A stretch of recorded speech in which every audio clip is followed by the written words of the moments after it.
Hello and welcome dear students. आज हम आपके सामने एक और नए चैप्टर का टॉपिक लेकर हाजिर हुए हैं।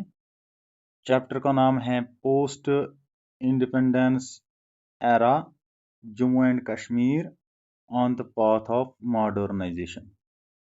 यानी पोस्ट इंडिपेंडेंस एरा पढ़ना है हमें। पोस्ट इंडिपेंडेंस एरा का मतलब है कि आज़ादी के बाद का जो एरा है उससे हम पोस्ट इंडिपेंडेंस एरा कहते हैं।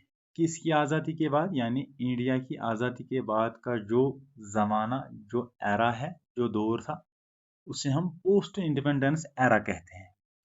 इस दौर में जम्मू एंड कश्मीर में कौन कौन सी डेवलपमेंट्स हुई, कौन कौन सी तरक्कियां हुई, वो सब हम इसी वीडियो में जानेंगे। जैसे कि हमें पता है, पिछले जो हमने ये चैप्टर्स पढ़े थे, उन चैप्टर्स में हमने बहुत सी प्रोसेसेस और इवेंट्स के बारे में पढ़ा जो बहुत इम्पोर्टेंट थी। मॉडर्न वर्ल्ड को अंडरस्टैंड करने में बहुत ही इम्पोर्टेंट थी वो प्रोसेसेस और इवेंट्स। और इस चैप्टर में हम सीधे ही फोकस करेंगे जो हम पिछले चैप्टर्स में हमने जो हिस्ट्री पढ़ी थी। हमने पढ़ी थी वर्ल्ड हिस्ट्री, जिसमें पढ़ा था हमने नेशनलिज्म इन यूरोप, फिर पढ़ा था नेशनलिज्म इन इंडिया। तो आज हम किसी एक पर्टिकुलर रीजन की हिस्ट्री के बारे में पढ़ने वाले हैं, जो कि हिस्ट्री है। आज हम पढ़ेंगे जे&के की हिस्ट्री, जो 2019 से पहले एक स्टेट हुआ करती थी और 2019 के बाद अब एक यूनियन टेरिटरी है। तो इसी के मुतालिक हमें आज इस चैप्टर में पढ़ना है। तो हम अपना जो फोकस है, वो फोकस हम सीधे ग्लोबल हिस्ट्री से शिफ्ट करेंगे रीजनल हिस्ट्री की ओर। यानी हिस्ट्री तो हमें मालूम ही है कि हिस्ट्री जो होती है वही वर्ल्ड हिस्ट्री होती है, दूसरी तो नेशनल हिस्ट्री होती है, और तीसरी एक किसी खास रीजन की हिस्ट्री होती है, जो हमें इस वीडियो में पढ़नी है। किस रीजन की? जे&के की हिस्ट्री हमें इसी वीडियो में आज पढ़नी है। तो हम अपना फोकस डायरेक्ट ग्लोबल हिस्ट्री से चेंज करेंगे, ग्लोबल हिस्ट्री से शिफ्ट करेंगे टुवर्ड्स द रीजनल हिस्ट्री। इस चैप्टर में हम हाईलाइट करेंगे जो भी इकोनॉमिक और social changes I Jammu and Kashmir में बिटवीन 1947 से लेकर 1963 तक। जो भी इकोनॉमिक चेंजेस आई इस जे&के में, जो भी सोशल चेंजेस आई जे&के में, ये सारी चेंजेस हम पढ़ेंगे। आखिर 1947 में हमें पता है कि 15 अगस्त 1947 में इंडिया आज़ाद हुआ है, और जो जो कश्मीर है, कश्मीर 26 अक्टूबर 1947 को ही इंडिया के साथ एसेशन करता है। यानी 26 अक्टूबर को एज ए एसेशन डे मनाया जाता है, क्योंकि इस दिन कश्मीर ने इल्हाक किया था भारत के साथ, इंडिया के साथ। तो हम देखेंगे यही 1947 से लेकर 1963 तक कौन कौन सी तब्दीलियां आई, कौन कौन सी समाजी तब्दीलियां आई, इकोनॉमिक चेंजेस आई, ये सारा कुछ हम यही जानेंगे। और हम ये भी जानेंगे कि जो डेवलपमेंटल प्रोग्राम्स, जिसमें हेल्थ सेक्टर आता था, स्टेट बिल्डिंग, प्लानड इकोनॉमी, ये सारी जो डेवलपमेंटल प्रोग्राम्स थे जो इनिशिएट किए गए थे नए कश्मीर मैनिफेस्टो में, जो ये डेवलपमेंटल प्रोग्राम्स इनिशिएट किए गए थे, हम ये भी इसी चैप्टर में जानेंगे। अब यहाँ पे सवाल आता है कि नया कश्मीर मैनिफेस्टो का मतलब क्या था। ये नया कश्मीर मैनिफेस्टो ये एक इम्पॉर्टेंट डॉक्यूमेंट है जो हम अभी नीचे पढ़ेंगे। तो मैं पहले ही बता देता हूँ कि फिर बाद में हम नीचे और भी पढ़ेंगे इसको डीपली।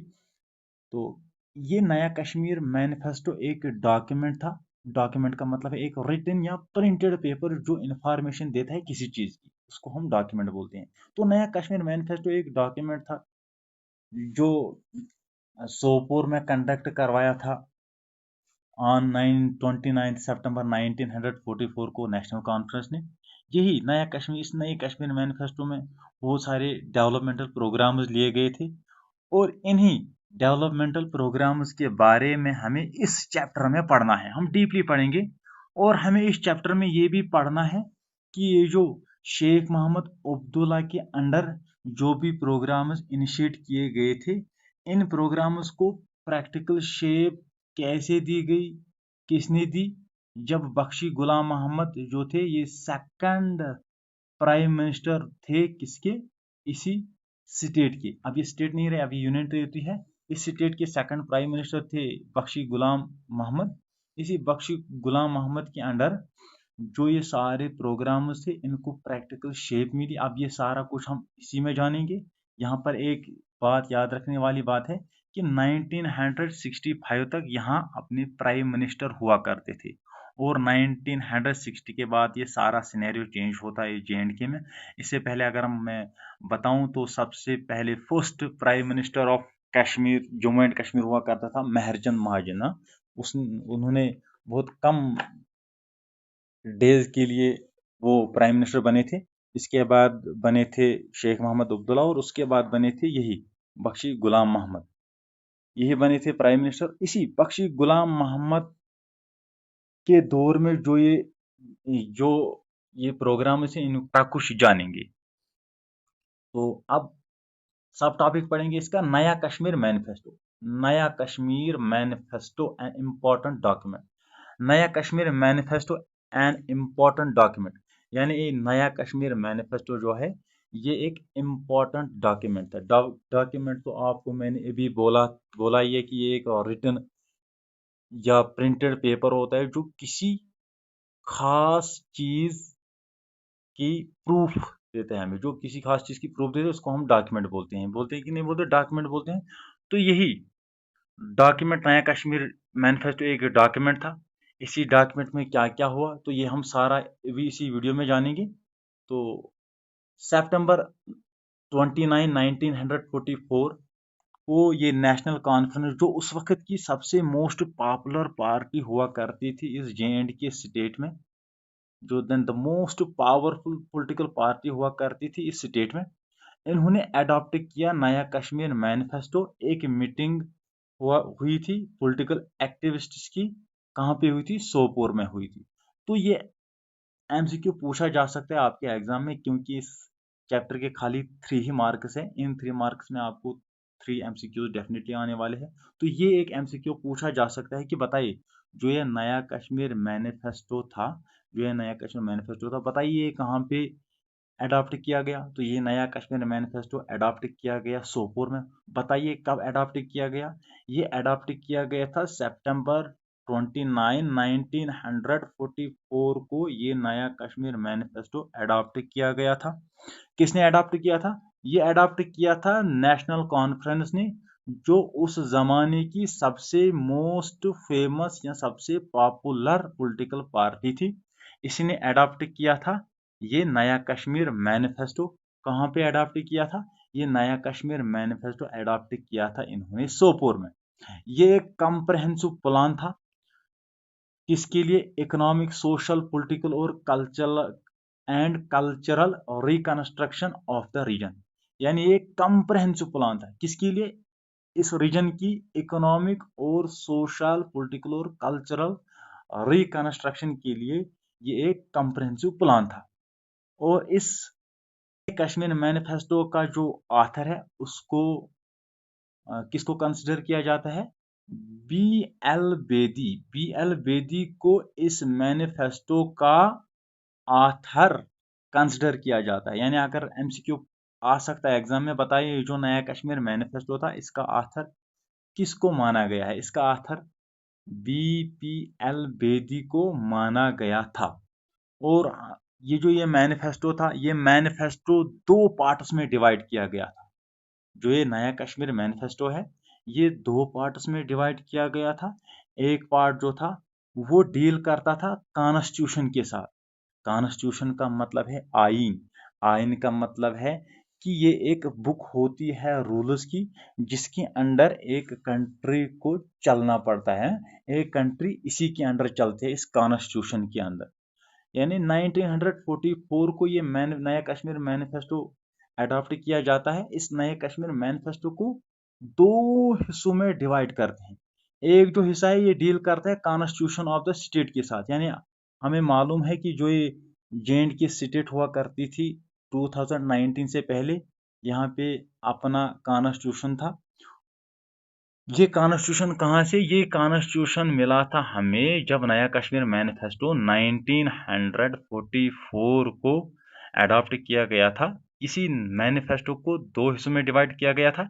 एक हिस्सा डील करता था कॉन्स्टिट्यूशन ऑफ स्टेट के साथ, और जो ये दूसरा हिस्सा था ये डील करता था इकोनॉमिक प्लान के साथ। हाँ, इकोनॉमिक प्लान के साथ दूसरा पार्ट इसका, इस मैनिफेस्टो का पार्ट डील करता था, और पहला पार्ट इसका किसके साथ डील करता था? कॉन्स्टिट्यूशन ऑफ स्टेट के साथ।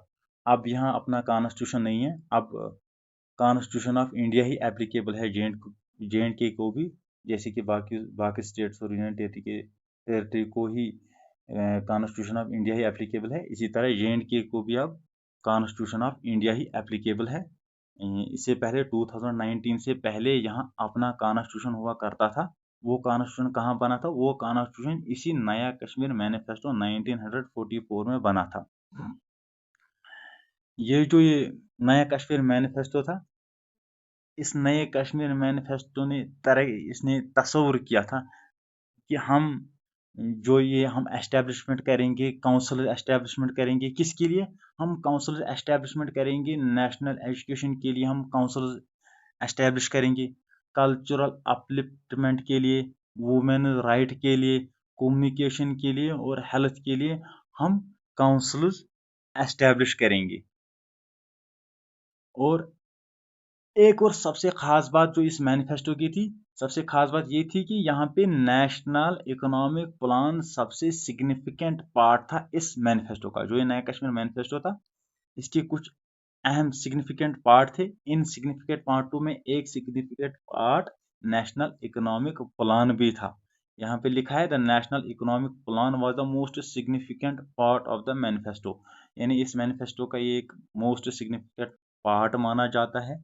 इससे पहले यहाँ अगर हम देखेंगे तो इसी नए कश्मीर मैनिफेस्टो में ही एक पार्ट ने डील किया था कॉन्स्टिट्यूशन ऑफ द स्टेट के साथ, वो भी एक मोस्ट सिग्निफिकेंट पार्ट माना जाता है। और ये भी नेशनल इकोनॉमिक प्लान भी एक मोस्ट सिग्निफिकेंट पार्ट माना जाता है इस नए कश्मीर मैनिफेस्टो का एक सिग्निफिकेंट पार्ट।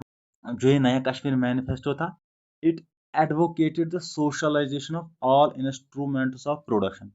एडवोकेटेड का मतलब है पब्लिकली सपोर्ट, यानी जो ये नया कश्मीर मैनिफेस्टो है, इस नए कश्मीर मैनिफेस्टो ने पब्लिकली सपोर्ट किया किसका?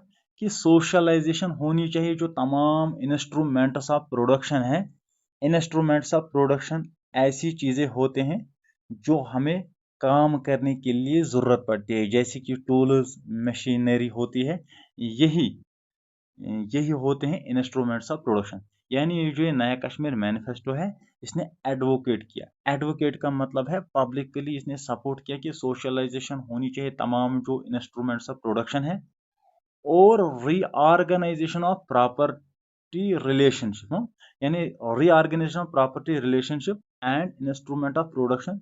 ये ऐसी दो चीजें हैं जिसकी पब्लिकली सपोर्ट किया है, जिसका पब्लिकली सपोर्ट किया है। किसने किया? सपोर्ट नए कश्मीर मैनिफेस्टो ने। आपको एक और बात याद रखनी है कि ये जम्मू एंड कश्मीर का जो कॉन्स्टिट्यूशन था, इसको अडॉप्ट किया गया था 17 नवंबर 1956। किसकी मिनिस्टरशिप में? बख्शी गुलाम मोहम्मद की मिनिस्टरशिप में इसको अडॉप्ट किया गया था। आज तो ये कॉन्स्टिट्यूशन नहीं है, आज इंडिया का ही कॉन्स्टिट्यूशन एप्लीकेबल है जे.एंड.के को। लेकिन अगर एग्जाम में सवाल आए, अगर एग्जाम में पूछा गया, बताइए जो ये कॉन्स्टिट्यूशन ऑफ जे.एंड.के था, बताइए जो ये कॉन्स्टिट्यूशन ऑफ जे.एंड.के है, ये कब अडॉप्ट किया गया? तो आप सीधे सीधे टिक करके आना कि जो ये constitution of Jammu and Kashmir है, ये अडॉप्ट किया गया था 17 ऑफ नवंबर 1956। अगर ये सवाल आया, बताओ किसकी प्राइम मिनिस्टरशिप में इसको अडॉप्ट किया गया, तो किसकी किसकी प्राइम मिनिस्टरशिप में? तो इसका आंसर है बख्शी गुलाम मोहम्मद की प्राइम मिनिस्टरशिप में इसको अडॉप्ट किया गया था। जब इसको अडॉप्ट किया गया था, तो ये जो ये नया कश्मीर मैनिफेस्टो है, ये बना बेसिस, किसका बना basis? Directive principles of state policy की बेसिस बनी। कब बनी बेसिस? जब कॉन्स्टिट्यूशन ऑफ J&K को अडॉप्ट किया गया 17 नवंबर 1956 को, किसकी प्राइम मिनिस्टरशिप के अंडर? बख्शी गुलाम मोहम्मद की प्राइम मिनिस्टरशिप के अंदर। तो ये जो नया कश्मीर मैनिफेस्टो था, ये बेसिस बना किसका? Directive principles of state policy का। अब कोई बताएगा कि सर हमें ये मालूम नहीं है कि ये directive principles of state policy क्या होते हैं। Directive principles of state policy ऐसे प्रिंसिपल होते हैं, ऐसे कानून होते हैं, ऐसे नियम होते हैं, उसूल होते हैं जो किसी भी स्टेट को माइंड में रखने होते हैं जब वो पॉलिसीज फ्रेम करती है, जब वो लॉज बनाती है, जब वो कानून बनाती है। अगर कोई स्टेट कानून बनाएगी, कोई स्टेट लॉ बनाएगी, कोई स्टेट पॉलिसी फ्रेम करेगी, तो उनको कुछ उसूल, उनको कुछ प्रिंसिपल्स अपने माइंड में रखने होते हैं। इन्हीं उसूलों को हम directive principle of state policy बोलते हैं। जैसे कि कश्मीर, अगर J&K में कोई पॉलिसी बनेगी, अगर J&K में कोई लॉ फ्रेम होगा, तो उनको यही जो एक नया कश्मीर मैनिफेस्टो था, ये अब बना था एक बेस किसकी? Directive principles of state policy की। तो इनको यही अपने माइंड में रखना था जब ये फ्रेम करेंगे क्या? लॉज और पॉलिसी जब ये फ्रेम करेंगे। तो यही था आज हमारा एक टॉपिक। तो इसके बाद हम एक और टॉपिक लेकर आपके सामने हाजिर होंगे। तो आज हमने यही पढ़ा कि नया कश्मीर मैनिफेस्टो के मतलब इसमें कुछ चांसेस है कि कुछ MCQ आ सकते हैं, जिसको मैंने डीपली डिस्कस किया आपके सामने। तो नए टॉपिक के साथ हम आपके साथ फिर आपके सामने हाजिर होंगे। तब तक के लिए दीजिए इजाज़त। खुदा हाफिज़। बाय।